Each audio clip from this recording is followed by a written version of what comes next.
Hello everyone, and welcome to a bit of a new video. I love Penn and Teller. I love their show where they just bring on magicians and they have them do their best tricks. Some of these magicians make tricks for Penn and Teller just to fool them, and it's called Fool Us. That's the introduction that I think you need. Essentially, it's stage magicians coming up and trying to fool people who have been in the industry for, what seems like hundreds of years. Just because they started it when they were, fucking college-age kids doing it, and then, boom, they've gotten to the point where they've seen so many tricks of magic that they see if other ones can fool them. And if they do, they get a trophy at the end, and if they don't, they're still, loved by the audience, loved by Penn and Teller. It's fun all around. So, I think let's get into this. This is Garrett Thomas. I don't know if I've seen this one or not, but I don't think I have. It's a fun. He's a fun guy. I think he's soft spoken. I don't know. Let's get into this. In my sophomore year of high school, I found out that I had dyslexia.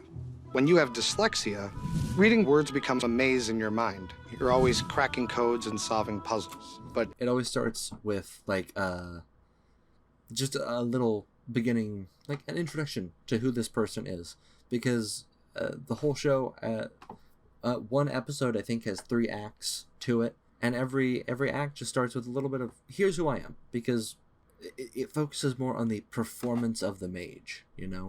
What are you actually doing? What story are you telling? What scene are you setting? So it starts with the introduction here. For a magician, these are essential skills. First, magic was a mask I wore to entertain my dad. When I was young, Dad showed me this one simple trick, and it blew my mind. He was not a magician, but if I learned a trick, it would definitely get his attention. I carry an 8-ball in my wallet. It's kind of my everywhere trick to remind me of my father. Now I specialize in I gotta be honest, I know this is just the intro, and they play around with a lot of is it actually real stuff in the intro. Like, there was a visual effect just a little bit ago. I don't know where the fuck that 8-ball went. Legitimately. Conversational magic, face-to-face with people up close. In the end, there it is again. Any art form is really just an excuse to meet another human being. And so many of these people are like salt of the earth kind of people. That is one reason I love Fool Us. Some of it's prideful, some of it's a little too goofy, some of it's like this guy that's just like, man, art brings us all together. I love it, man. Please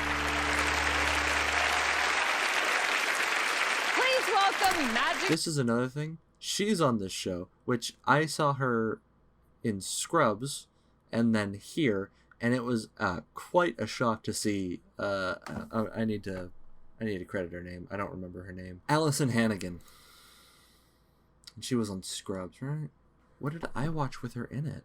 Because so many of these things I haven't seen.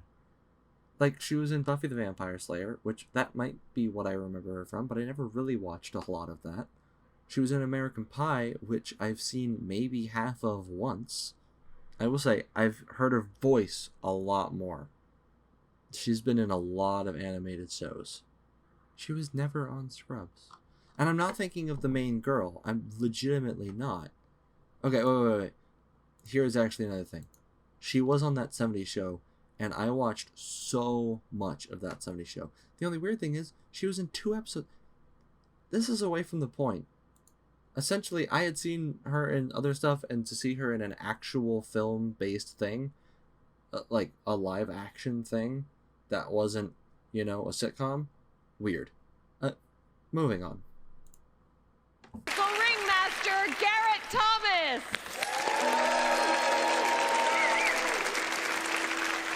Teller, you are known as a master of sleight of hand. And I'm going to do something bold. I'm going to do my sleight of hand right here under your nose, if you'll join me. Please, Teller. Thank you. You can turn anything into a puzzle or a game. Even something as simple as a ring can be turned into a game. But I want you to have a really close look at this. Examine my hand. Make sure. And if you don't know Penn and Teller, Penn talks. This is Teller up on stage right now. Teller is the mute character. He doesn't speak a word when he's on stage. There is no prosthetics or the fingers are solid. 2 hands and a ring.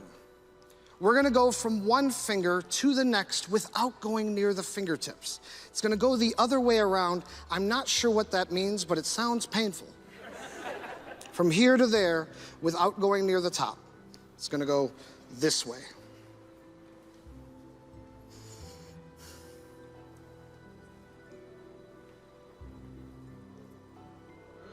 And there it goes.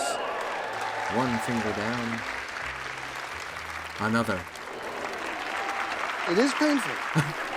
But all the way through all 4 fingers, just like so. Boom.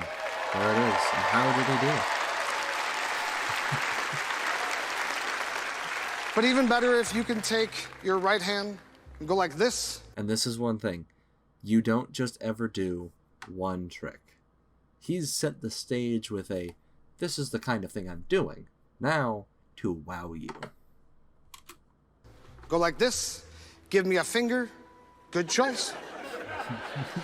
And with your other hand, I want you to hold on to the tip of your finger. Perfect.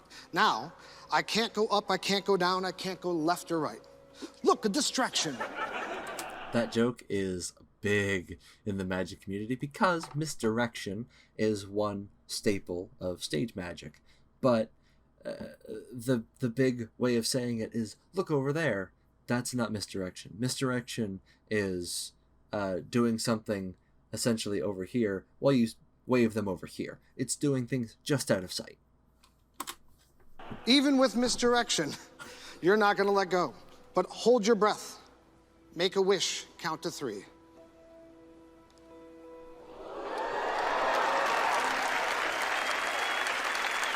You can check it out. Everybody thinks it's the ring. There's an old saying that suggests that something's got to give. But why would the magician give you the ring if it's the ring that gives? And if it's not the ring that gives, you have to ask the question, what gives? My grandfather had this condition. I hate bringing this up because somebody in your family will have had this, but to raise awareness, it's important that we talk about these things. The very tip of his thumb used to come straight off. You'll notice I did not pull the ring through my thumb. That is because the ring is too small. It will not fit past the knuckle. Another fun little that's just a little like treat sleight of hand because he just slips it on that thumb. Done and done. But admittedly, that pass was actually very good because as you can see, it goes back. He covers it, which is where he does it. But it's a very, very clean pass there. But it got worse for me. It spread. Not the top of the fingers, but all the way down.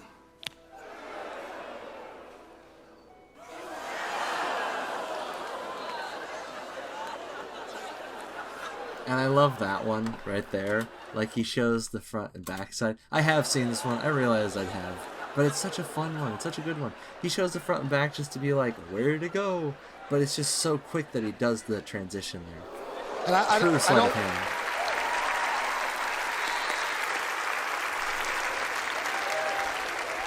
See, it's so easy once you know that. You just pull the ring through the hole at the bottom. This is precisely why we don't tell you how it's done. Because knowing it ruins the whole thing.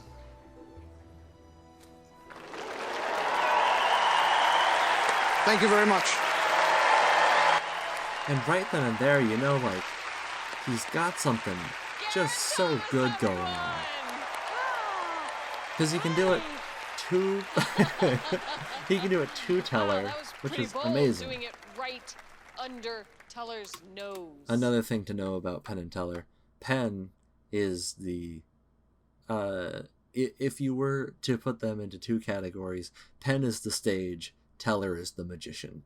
Teller is the master of sleight of hand, while Penn is exceptionally good at misdirection. They're both good at every aspect of magic, but Penn will say it himself, Teller is the sleight of hand master. Yes, and I am very much out of my element. I never do stage magic. I would rather spend a moment with each person than do a big show. Having someone up close is, to me, the best part of magic. Well, how does it feel to perform in front of hundreds of people? It feels fantastic, you know, but I want to meet everybody. You know, I wish I could come down and show everybody something. So thank you. Well, I'm sure they would like to meet you as well. Our paths will cross. Yeah. All right, Garrett. Yeah. One bit of background as well on that part of the show. The segment, it's to give Penn and Teller just a little bit of time to deliberate and actually trying to figure out how do you do it? Because they're trying to figure out, like, what was the actual magic. One background in it, that part is apparently the part that goes on the longest in the live show. That those questions will just keep going and going and going until they've had, I think, like 10 minutes to actually deliberate, rather than the minute and a half that was just shown. Yeah. Let's take this to the next level. Oh, there's a next level. And find out if you fooled them. Oh. Yeah. Penn, Teller. Garrett, you know, people say they love sleight of hand. We try to give them sleight of hand. That really was sleight of hand in every way. I'm not going to speak in code to you. I'm going to speak outright in English. The only thing we can think of is that you have a ring that is so carefully constructed to come apart in halves, either with a very strong magnet or with a shell or something like that, that an audience member or even teller on very, very, very careful examination cannot get the damn thing to come apart. Now, if you have that ring gimmicked in any way, we're not going to give it to you. If you did that in any way other than that, with what would have to be pure sleight of hand, we're not going to cheat and say, okay, it's sleight of hand, because we didn't catch you on anything. If it is anything other than a ring that comes apart, you have fooled us, and you make the call. Doesn't prove it. I want your word. I trust you more than my eyes. It is an absolutely normal ring. It does not come apart. Does not come apart. You fooled us, sir. And he fooled them. So good. You always wish for the stage magician to actually fool them, because it's always an underdog story. These guys just let a fool-us trophy. Walk out of here. But yeah, it's a super fun show. Super great. I love all of the magicians that come through here. You know, some obviously way better than others, but they're all here with enough skill to just possibly fool Penn and Teller, and if not fool them, entertain them enough to still possibly get another possible prize, a place in their Las Vegas show. Great time. I feel like at one point I knew the backstory and the actual explanation to how Garrett Thomas did it, because it did slightly have to do with the ring. I don't remember though, and even if I knew, I don't think I'm going to spoil it for you. So, if you want to know, dive into that deep magics. But, anyway, I'll be seeing you next time. Thank you for watching, and have a good day.